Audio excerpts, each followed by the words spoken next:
Welcome back to Tabletop Assault. I'm Ross, and today I'm going to continue my segments on analysing the Chaos Space Marine Codex. Today I'm going to analyse the Possessed unit. Now, one thing I'm going to say straight off the bat is that there might be a few of you that might be thinking, hey, there's a number of ways to synergise them quite well with Chaos Demons, as they do have the Demon keyword, which means there is a few abilities and psychic abilities that can affect them from Chaos Demons, which is all cool, but I'm going to analyse them purely as in the Chaos Space Marine Codex entry and sort of what you can get out of this book. Please comment on sort of strategies you might see with demons, because other players, other viewers and myself would like to see them, but I'm just going to speak about them as in Chaos Space Marines, what they can offer in a purely Chaos Space Marine force. How this usually works is I'm going to look at the unit as in their codex, so I'm going to look at their stats, any equipment they might be able to get, and their special abilities within the book. After that I have a look at loadout suggestions, if you can get many loadouts, legion traits if applicable, psychic abilities, stratagems that would also go with them as well. So yeah, with that, let's have a look at the Possessed. So Possessed have a movement of 7, which is, sort of one higher than your standard sort of infantry, if you will, sort of higher than Chaos Space Marines. May not seem like that impressive, but I've actually played a few games playing as Death Guards where you can lose 1 to 2 inches in movement, and oh boy does it hurt. So having that extra movement surely helps quite a wee bit, to get you where you need to be. They have a weapon skill and bliss skill of 3+, which is again kind of standard and average for your Marines. The bliss skill is going to be next to no use to you at all. Strength 5, which is very handy, means they're going to rip and tear standard infantry down a wee bit more, especially your Toughness 4 models. Those Imperium units do like them, the Space Marines, so being able to damage them a bit more is obviously pretty handy. Toughness 4, basic Marine toughness.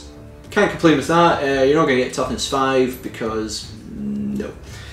However, you do get 2 wounds apiece. Now that was, I believe, an interesting change from the index, where I believe they were 1 wound apiece, so they gained an extra wound and didn't change in point value, and that saw them got a lot more interest. So it was good to see that upgrade. Attack Star. Now their attacks are dependent on a special ability, which I will speak about in a minute.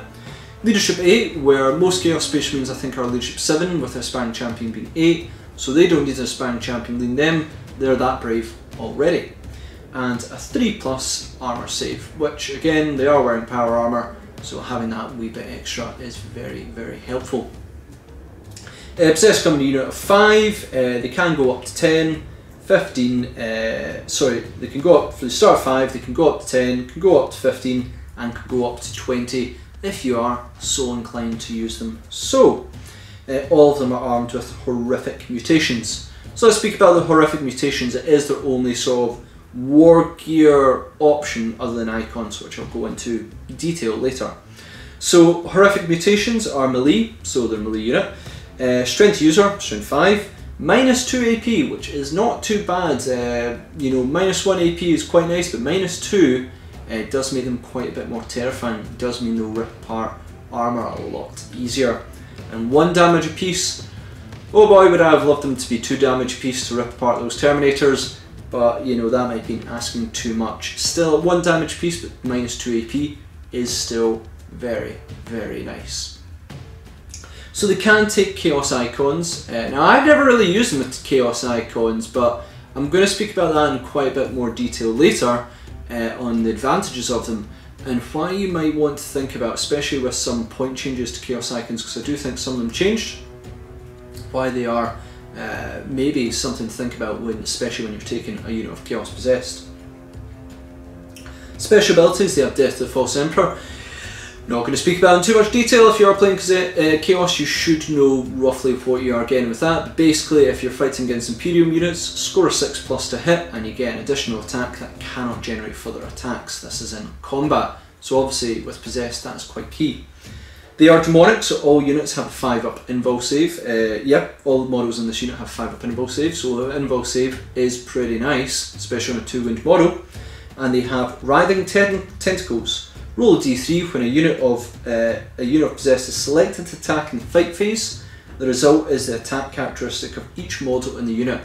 Now, this is sort of their key weakness I find for possessed, is their unreliability.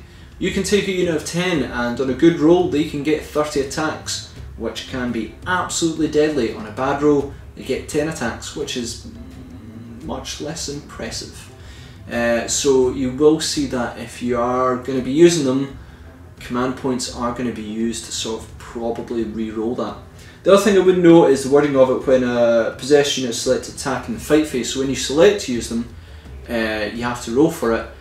Later on I'll talk about why that's important, just with a certain stratagem. I didn't realise this until I was writing this. So yeah, that is what you get in the possessed sort of loadout in the codex. Now usually I speak about loadouts and roll suggestions, which is sort of I talk about weapon configurations and options that you have for the unit. But as you can see, possessed only have one weapon, they're riding tentacles, but they can take icons, and I never really speak about icons in detail, so I feel I will talk about them here. I'll talk about each of them in turn and which ones actually cause a bit of benefit, and I'll work into the Legion traits as well. So yeah, let's start off with the icon of Wrath. Core models only. You can reroll charge rolls for units with an icon of Wrath. This one is a huge benefit for possessed. You know, simply getting a reroll charge is pretty awesome. I mean, these guys need to get in combat, otherwise they are going to attract firepower on them like no tomorrow. You fail that charge by an inch, oh boy, you're going to wish you actually got to reroll that. Interesting, it says you can reroll the charge, so even if you're not actually, if you are close enough and you'd make the charge even on a double one, and you get that double one but you want to try and push more models, even though successful, you can still reroll it. It doesn't say you can reroll failed charges, it's you can reroll the charge result. Correct me if I'm wrong on that one. I'm like 90% sure that is the case. Yeah, so you know, you don't need to accept the first result if you're not that impressed with it. Just sometimes don't be too greedy, because then you might cause yourself to fail. So reroll charge will really benefit them. I can't stress how devastating a charge can be from these guys. World Eaters and Renegades are going to see a lot of sort of bonuses from this one, especially Renegades, because obviously being able to advance and charge is really handy, and you want to make sure you're the charger if you are World Eaters. The other one is if, for instance, you know, the Legion that probably won't see an advantage from this is Alpha Legion, because of their, you know, ability, they do have 7-inch movement. If you do decide to sneak them in, you can then move 7 inches towards your target, and then you're in a double one charge anyway, so maybe the Icon of Wrath isn't handy there if you go Alpha Legion. But in general, this will help them get to combat, and really kind of handy. Icon of Despair, Nurgle units only. Enemy units that are within 6 inches of an enemy, 6 inches of a unit from your army with the Icon of Despair must subtract 1 from the leadership characteristic. This can be really helpful with Night Lord's legions, because that essentially is -2 leadership straight off the bat, which can be really helpful. Just gotta make sure you get where you need to be. You know, it is a very short range, but these guys want to be in combat anyway, so -2 to leadership straight away is still pretty darn good. You know, that can be some models just fleeing quite easily. Icon of Excess, Slaanesh unit only. If a unit with the Icon of Excess is, if a unit with Icon of Excess is Death to the False Emperor ability, it takes effect on a hit roll of 5+ rather than 6+. So obviously this is only a real benefit if you're fighting Imperium units, everything else not so much. However, it can be a huge benefit at Impressions, and not only are you hitting on 2+, but you're activating Death to the False Emperor in 4+. Can't stress, probably, you know, you always want to save that command point for re-rolling the amount of attacks they've got. This can generate a horrendous amount of attacks, which is really handy. However, you know, if you are facing, you know, Xenos, they're not going to care. Icon of Vengeance, basically unmarked units only. Adds 1 to leadership of all models in a unit with the Icon of Vengeance. So units of the Black Legion, I believe, add 2 to their leadership, bringing them to effectively leadership 10. Not bad because it's cheap, but a full unit of Possessed is going to probably attract a fair bit of firepower.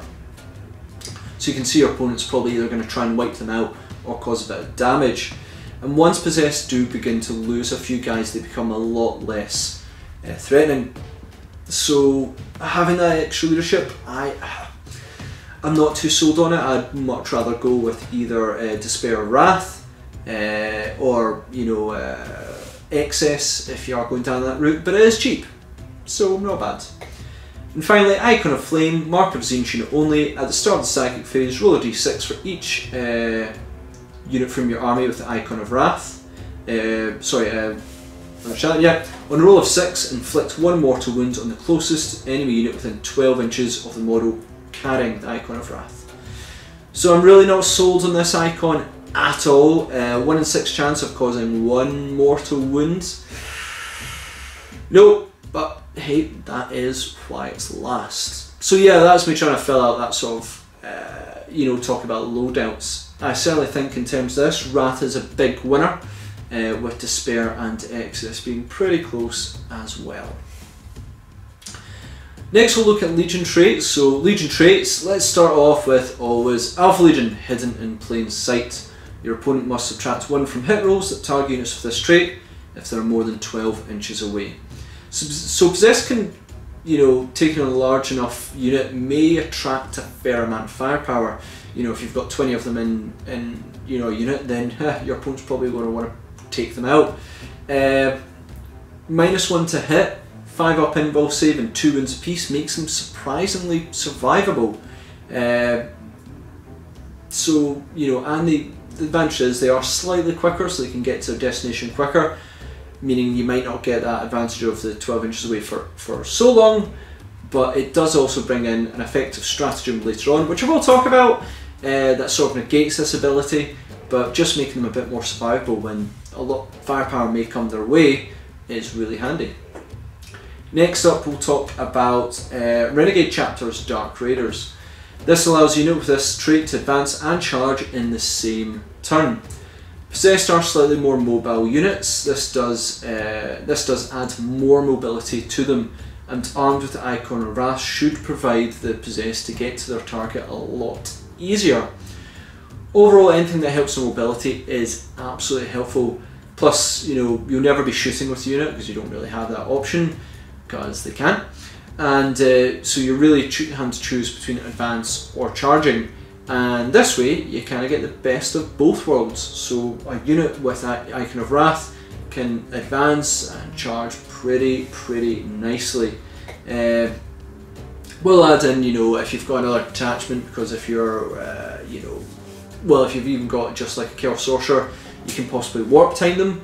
If you're starting the backfield, you move 7, advance, get a mighty 6, warp time them, move 7, advance again, and then you might be in for a stellar charge. So that can work as well, which would be really nice, because you did start way on the back. You can suddenly cover a lot of that battlefield. World Eaters, Butchers, Nails. When a unit with this trait makes a successful charge, you can make 1 additional attack with each model in the subsequent fight phase. So this ain't bad, giving Possessed potential of 4 attacks each on the charge, which is awesome, or 2 attacks each, which is less impressive. Ultimately, as a combat unit, you can't go wrong with this. However, if you are looking at World Eaters, and if you are looking for combat units and weight of dice, there is another unit that does become troops if you take World Eaters, and that is the infamous Khorne Berserkers, which I will get to later, but they do combat fairly well, and they enjoy hacking people apart as well. So you've got a bit of competition for that role of combat unit if you do go down the World Eater route. Psychic abilities. Now I'm going to begin with Prescience. Warp Charge 7. If manifested, select a heretic stash unit within 18 inches of the Psyker. You can add 1 to hit rolls made for the unit until the start of the next Psychic phase. So I have real mixed feelings when it comes to Prescience and Possessed. On one hand, a unit of 10 can put out 30 attacks hitting on 2+, which is awesome. And then in the other chance, you might get unlucky and only get 10 attacks hitting on 2+, which again is not so good. Ultimately, if you have no other dedicated combat unit, yeah, Possess can really do the job and see a benefit from Prescience, but their biggest weakness here is Writhing Tentacles. That D3 makes them unreliable, and you know, Prescience really, when you use on a unit, you go, right, I know how many attacks I'm going to get, I really want a bit of dependency from it. Possess just don't offer that dependency and makes them a target for Prescience, but because you've got to cast it before you know how many attacks you get, it makes it a little bit less appealing, but no less they are still a viable target. Next up, I will speak about Delightful Agonies, Warp Charge 6, Mark of Slaanesh only. If manifested, select a visible Slaanesh Heretic Stars unit within 18 inches of the Psyker. Until your next Psychic phase, roll a d6 for each time model in that unit loses a wound. On a 5+, it does not lose a wound.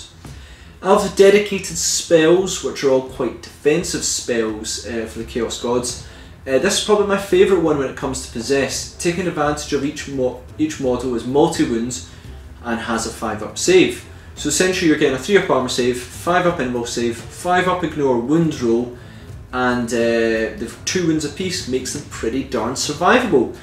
An argument can be made for maybe Weavers of Fates if you're Tzeentch, in which case I believe you go up to 4+ invul save, which again is nice, but I think even with 5-up invul and then 5-up to ignore wounds is still actually probably a better call.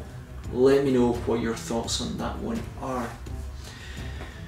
Stratagem recommendations, haha. So, Veterans of the Long War. Cost, 1 command point.